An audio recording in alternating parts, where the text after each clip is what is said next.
साथियों नमस्कार। साहित्यविद KPS पर आपका स्वागत है। आइए आचार्य चतुर्सेन जी द्वारा लिखित उपन्यास धर्मपुत्र का दूसरा भाग आरंभ करें। दूसरे दिन ठीक समय पर बूढ़ा आ पहुंचा। इस समय कार की खिड़कियों में दोहरे शीशे जड़े थे और भीतर गहरे आसमानी साटन के पर्दे लगे थे। डॉक्टर बूढ़े के अभिप्राय को कुछ समझ गया था और उसने पहले से ही यहाँ एकांत की सब संभव व्यवस्था कर रखी थी। डिस्पेंसरी में आकर बूढ़े ने उसी भांति मुस्लिम पद्धति से डॉक्टर का अभिवादन किया। एक बार डिस्पेंसरी पर सतर्क दृष्टि डाली और 32 रुपये मेज पर रखकर कहा, क्या यहाँ हम इत्मीनान से बातें कर सकते हैं? यकीनन, डॉक्टर ने जवाब दिया। तो मैं उसे बुलाऊं? उसने सा अभिप्राय दृष्टि से डॉक्टर की ओर देखा। डॉक्टर की आंखें कार की नीले साटन से ढकी हुई खिड़कियों की ओर उठ गई। उसने आहिस्ता से कहा, जैसा आप मुनासिब समझें। बूढ़ा उसी भांति छिड़ी टेकता हुआ कार तक गया। कार का दरवाज़ा खुला और कीमती काली सिल्क का बुर्का ओढ़े एक किशोरी ने हाथ बढ़ाकर अपने चंपे की कली के समान कोमल उंगलियों से बूढ़े का हाथ पकड़ लिया। हाथ का सहारा लेकर वह नीचे उतरी और धीरे धीरे लाल मखमल के जूतों से सुशोभित उसके चरण आगे बढ़कर डिस्पेंसरी की सीढ़ियों पर चढ़ने लगे। बाला का सर्वांग बुर्के से ढका था। केवल उन मखमली जूतों के बाहर उनके उज्जवल चरणों का जो भाग खुला दिख पड़ता था तथा चंपे की कली के समान जो 2 उंगलियां बुर्के से बाहर बूढ़े के हाथ को पकड़े थी, उसी से उस अनिद्य सुंदरी की सुषमा का डॉक्टर ने अनुमान कर लिया। वह भीता चकिता हरिणी के समान रुकती अटकती सीढ़ियाँ चढ़ रही थी। उसका सीधा लंबा और दुबला पतला किशोर शरीर बहुत संकोच सावधानी से छिपाया हुआ प्रच्छन्न यौवन डॉक्टर को विचलित कर गया। उसकी बोली बंद हो गई। उसके मुंह से बात ही नहीं निकली। सबके यथास्थान बैठ जाने पर वद्र ने एक बार फिर छिपी नज़रों से बाला की ओर देखा, फिर डॉक्टर की ओर देखा, तब कहा, शायद आपने मेरा नाम सुना हो। मेरा नाम मुश्ताक अहमद है। आप रंगमहल वाले नवाब मुश्ताक अहमद सालार जंग बहादुर हैं? डॉक्टर ने कुछ झिझकते हुए और आदर प्रदर्शित करते हुए कहा, जी हाँ, और आपके वालिद मरहूम खुदा उन्हें जन्नत दे मेरे गहरे दोस्त थे। मेरी ही सलाह से उन्होंने आपको विलायत पढ़ने को भेजा था।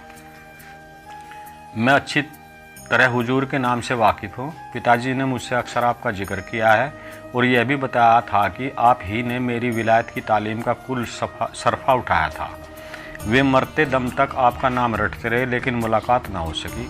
आप शायद यहाँ अरसे से नहीं रहते हैं? जी हाँ, मैं अरसे से कराची में रहा करता हूँ। कल ही हम लोग मंसूरी से यहाँ आए हैं। इधर कई साल से मैं गर्मी में मंसूरी ही रहता हूँ। आपने दर्शन देकर कृतार्थ कर दिया। अब फरमाइए, आपकी क्या सेवा में कर सकता हूँ? शुक्रिया। नवाब ने अदब अंदाज में से सिर झुकाया, आंखें बंद की और अक्षण भर कुछ सोचा, फिर जैसे एकाएक साहस मन में लाकर कहा, यह मेरी पोती शहजादी हुसन बानू है। माँ बाप इसके कोई नहीं है। मेरी भी अब कोई दूसरी औलाद नहीं है। यही वारिस है। बात इसी के मुतल्लिक होगी। मर्ज क्या है? डॉक्टर ने सहज भाव से पूछा। मर्ज? मर्ज है बेआबरूई।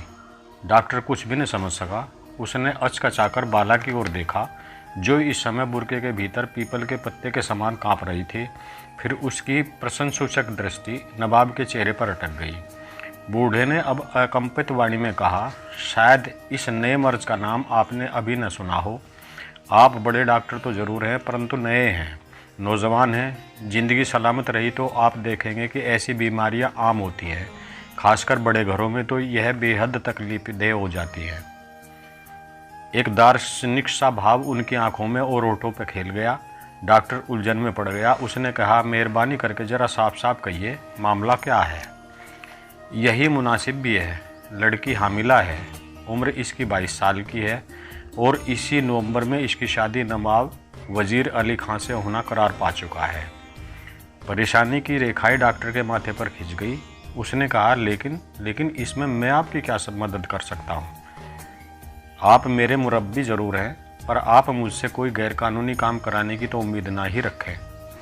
कतई नहीं। मैं तो आपसे महज एक इंसानी फ़र्ज़ अदा कराना चाहता हूँ। आपके वालिद की दोस्ती के नाम पर या उस सलूक के बदले जिसका अभी आपने जिक्र किया है, इसके सिवा मैं आपको इसका मुनासिब मुआवजा भी दूंगा। लेकिन आप चाहते क्या हैं? किस तरह मैं आप अपना फ़र्ज़ अदा कर सकता हूँ? बताता हूँ। पहले आप मेरे कुछ सवालों का जवाब दीजिए। पूछिए। आपकी शादी हो गई है? जी हाँ। आपको कोई बाल बच्चा है? जी नहीं। बेहतर है तो आप इस बच्चे के धर्मपिता बन जाइए। मैं हिंदू आलिमों से सुना है, भले हिंदू धर्मपिता होना सवाब का काम समझते हैं। मैं 21 गाँव का समूचा इलाका इस बच्चे के नाम पर कर दूंगा, लेकिन बजाहिरा आप बच्चे के धर्मपिता नहीं, असल बाप ही कहलाएंगे। यानी यह बच्चा मेरी लड़की का नहीं, आपका जाति बच्चा, आपका और आपकी बीवी का पैदाइशी बच्चा कहलाएगा, और मैं आपके इस बच्चे का धर्मपिता बनकर अपनी आधी जायदाद यानी 21 मौजों का इलाका इस बच्चे के नाम लिख दूंगा। डॉक्टर का सिर घूम गया। उसने कहा, लेकिन यह कैसे हो सकता है? आप मंजूर कर लीजिए तो मैं यह भी अर्ज करूंगा। आप पूरी बात कर लीजिए तो मैं उसके बाद कुछ सोचूं और अर्ज करूं। पहली बात तो यह है कि आप और आपकी बीवी दोनों हमारे साथ मंसूरी चलें, और जब तक बच्चा पैदा होकर 3 महीने का ना हो जाए हमारे साथ वहीं रहें। इस दौरान मैं आपको बतौर हर्जाने 5,000 रुपये माहवार दूंगा। इसके अलावा तमाम अखराजात भी मैं उठाऊंगा। किसी किस्म की तकलीफ़ आपको ना होगी। यह मई का महीना ख़त्म हो रहा है, जुलाई या अगस्त में डिलीवरी हो जाएगी, और अक्टूबर के आखिर तक आप 2.5 या 3 माह के बच्चे को लेकर बखुशी दिल्ली आ सकते हैं। किसी को कानो कान यह शक करने की गुंजाइश भी न रहेगी कि बच्चा आपका नहीं है। यहाँ आकर आप एक दावत अपने दोस्तों को दे सकते हैं, तभी मैं भी आपको दावत देकर इलाका आपके बच्चे को लिख दूँगा। डॉक्टर साहब सोच में पड़ गए। फिर कहा, मुझे आप सोचने का कुछ समय दीजिए, फिर मुझे अपनी स्त्री से भी तो सलाह करनी होगी। सोचने विचारने का मौका मैं आपको नहीं दूंगा, और आपकी बीवी से इस मामले में मैं ही बात करूंगा, और अगर मेरी ये आरज़ू नहीं मानेंगे तो मैं समझ लूँगा कि मेरे और आपके वालिद के बीच 50 साल तक जो भाईचारा रहा उसकी कीमत आप गो की बहुत शरीफ और आमिल हैं, कानी कोडी के बराबर भी नहीं समझते। बूढ़ा नवाब तैस में आकर खड़ा हो गया। फिर उसने कहा, और कुछ मिनट आपके बर्बाद होंगे। यहाँ तक जब बात हो चुकी है तो आपको मुनासिब है कि आप बानू से भी 2-2 बातें कर लें। मैं तब तक बाहर जाता हूँ। इतना कहकर नवाब उसी भांति छड़ी टेकता हुआ बाहर आकर कार में बैठ गया। डिस्पेंसरी में रह गए डॉक्टर और हुसन बानू शहजादी। कुछ देर सन्नाटा रहा। इसके बाद हुसन बानू ने कहा, ज़रा तकलीफ़ उठाकर डिस्पेंसरी का दरवाज़ा भीतर से बंद कर लीजिए। बेआबरूई का मर्ज़ है, डॉक्टर से पर्दा फिजूल है, मगर दिगर वीणा की झंकार के समान कुछ कोप के से ईश्वर डॉक्टर की चेतना को हादसा कर गए। डॉक्टर ने उठकर द्वार बंद कर लिया। दरवाज़ा बंद करके जब वह लौटा तो उसकी आंखें चौंधिया गई। हुसन बानू ने अपना बुर्का उतार कर रख दिया था। सलेटी रंग की न्यू कट जारजेट की साड़ी में छनकर उसका धवल कुल कुद्दकली के समान नवल रूप आलोक बिखेर रहा था।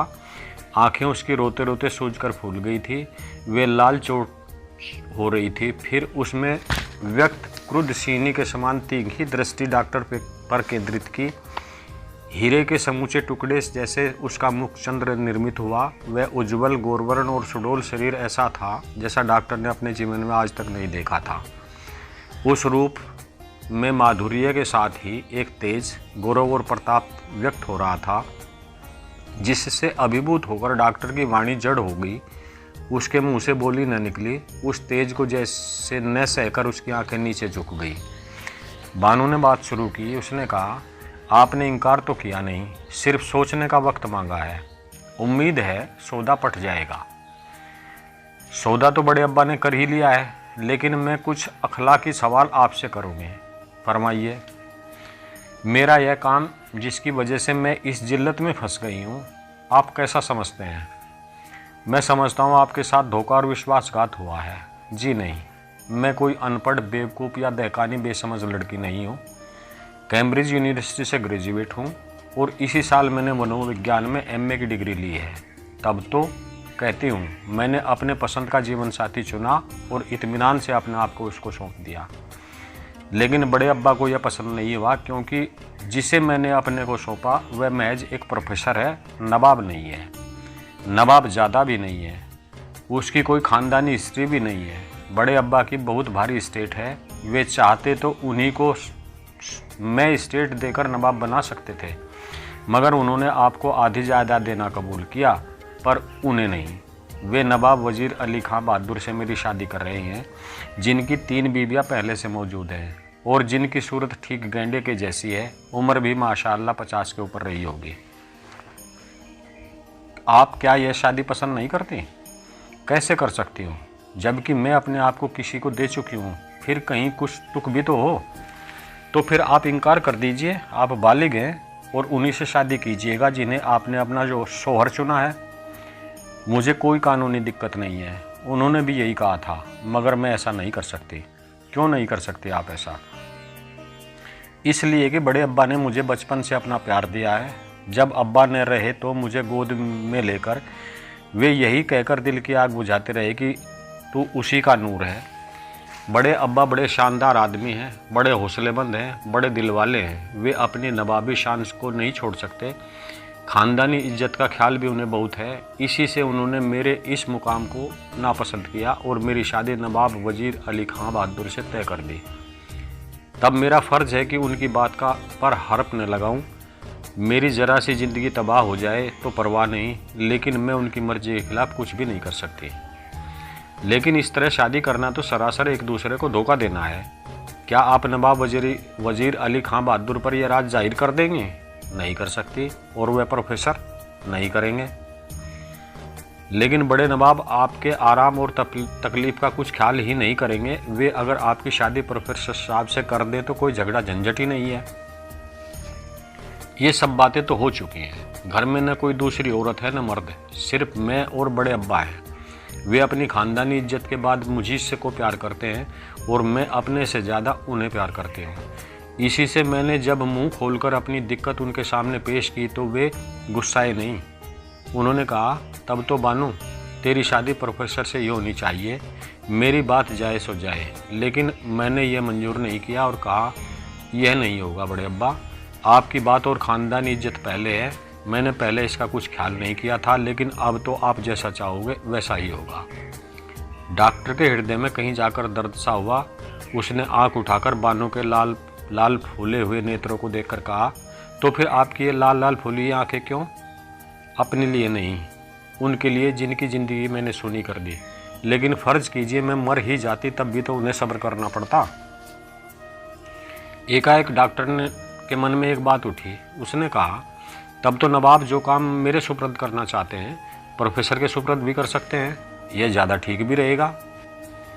बड़े अब्बा ऐसा नहीं कर सकते, मैं कह चुकी हूँ। फिर मैं भी इसी में भलाई समझती हूँ कि मुझसे और बच्चे से उनका कोई ताल्लुक ही ना रहे। सिर्फ बड़े नवाब साहब की एक सनक के लिए आप कई ज़िंदगी बर्बाद कर देना पसंद करती हैं? ऐसा तो दुनिया में होता ही है डॉक्टर। लड़ाई में लाखों जवान जो कट मरते हैं तो कुछ अपने किसी काम से नहीं, अपने जनरल के हुक्म से, मालिक के नाम और काम के लिए। यूँ एक एक जान की कीमत लेकर हम कहाँ कहाँ तक दुनिया में आगे बढ़ सकते हैं। आपके विचार पाक हैं, आदर्श ऊँचे हैं। मैं उन्हें पसंद भले ही ना करूं, लेकिन मैं आपकी इज्जत के लिए आप जैसा कहेंगे करने को राज़ी हूं। लेकिन आपकी बीबी, वह तो नवाब साहब ने अपने जिम्मे ली है। शुक्रिया। मेरी अपनी एक आरज़ू है। फरमाइए। मेरे बच्चे को, चाहे वह लड़का हो या लड़की, कभी भी उसकी माँ का नाम न बताइएगा, न बाप का। मुझे कभी कभी उसे देख लेने और प्यार करने की इजाज़त दीजिएगा। अल्लाह आपका भला करेगा। ऐसा ही होगा शहजादी साहिबा। तो बात ख़त्म हुई। दरवाज़ा खोल दीजिए और बड़े अब्बा को बुला लीजिए। उसने बुर्का पहन लिया। नवाब ने भीतर आने पर डॉक्टर ने कहा, आपका हुक्म बजा लाऊंगा, लेकिन मेरी 2 शर्तें हैं। एक, मेरी स्त्री को आप राज़ी कर लें। दूसरे, वह सौदा सुल्फ रहने दें, ज़मीन जायदाद की बात छोड़ दें। खैर, तो ये दोनों बातें आप मुझी पर छोड़ दीजिए। मैं कल सुबह आपकी बीबी से बातें करने आऊँगा। वह उठा, उसी भांति डॉक्टर को अभिवादन किया और बानू के कंधे पर का सहारा लेकर धीरे धीरे डिस्पेंसरी से बाहर चला गया। दूसरा भाग यहीं पर समाप्त होता है। कृपया चैनल को लाइक शेयर करें। यदि अभी तक सब्सक्राइब नहीं किया है तो कृपया सब्सक्राइब अवश्य करें। धन्यवाद।